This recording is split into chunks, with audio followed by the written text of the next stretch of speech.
The rain hit my windshield like shards of glass as I drove toward the house I'd once called home. My knuckles were white against the steering wheel. Every second closer felt heavier, like I was driving through the wreckage of my own choices. It had been 2 years since I'd walked out of that front door, leaving behind my wife, Emma, and the life we'd built for a woman who made me believe passion could erase guilt. Her name was Lila. At first, she was everything I thought I'd been missing: wild, electric, and intoxicating. She whispered things that made me feel alive, made me believe my marriage had turned into a cage. And like a fool, I believed her when she said, "You don't need to feel guilty, Daniel. Love isn't meant to be a prison." So I ended my marriage. Emma didn't scream. She didn't beg. She only asked one question before I left. "Is she worth destroying yourself for?" At the time I laughed bitterly. Thought she was jealous.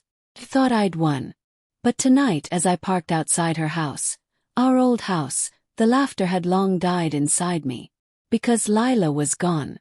She hadn't left a note, not even a trace of remorse.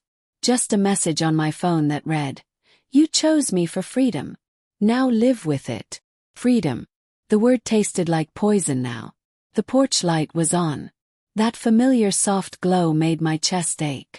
I sat there for a full minute before I finally stepped out into the rain, every drop cold enough to burn.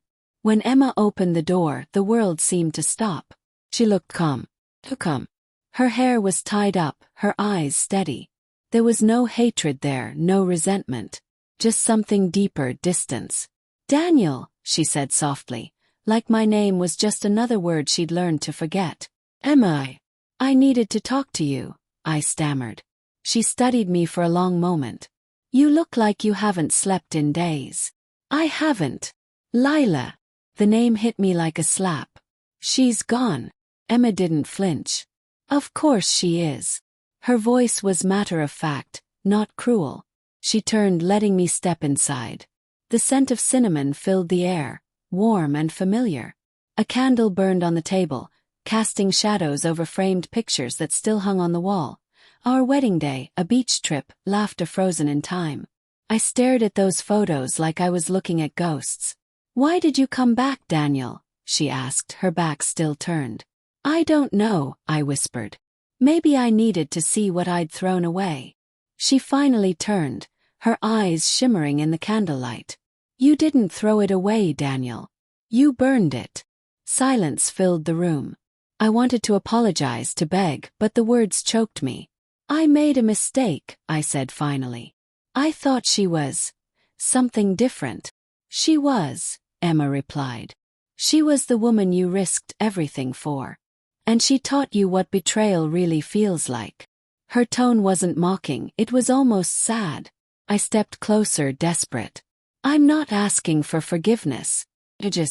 I wanted you to know that I see it now. What I did. Who I became." She sighed. "Seeing it doesn't undo it, Daniel." My chest tightened. "Is there someone else?" That question came out before I could stop it. Emma hesitated, then smiled faintly. "There was." The word was echoed in my mind like thunder. "I met someone after you left," she said. "He was kind, patient. He helped me remember I still had worth. But when he proposed last month, I said no." "Why?"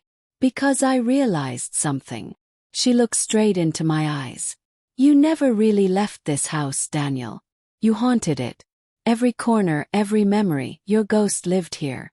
And I was tired of living with a ghost."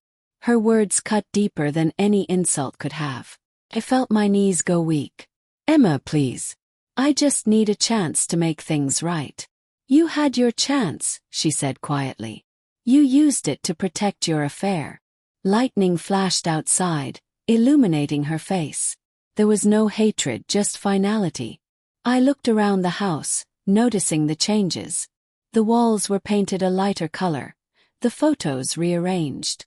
Even the furniture was different. "You rebuilt everything," I murmured. "I had to." I swallowed hard. "I lost everything, Emma. Lila, my job, my friends. Everyone saw me as the man who left his wife for another woman.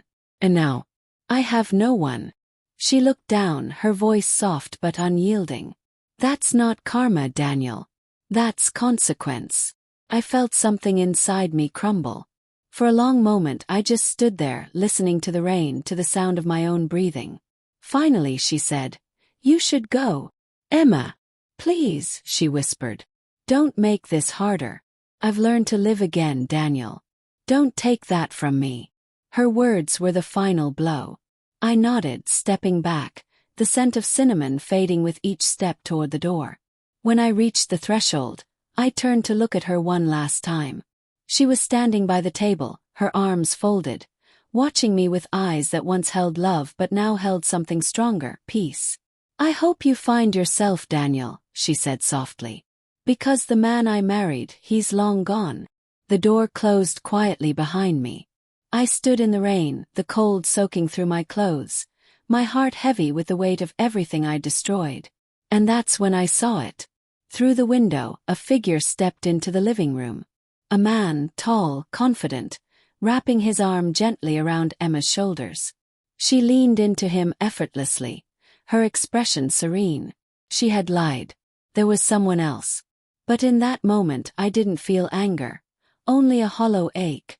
Because for the first time I understood what it meant to be replaced.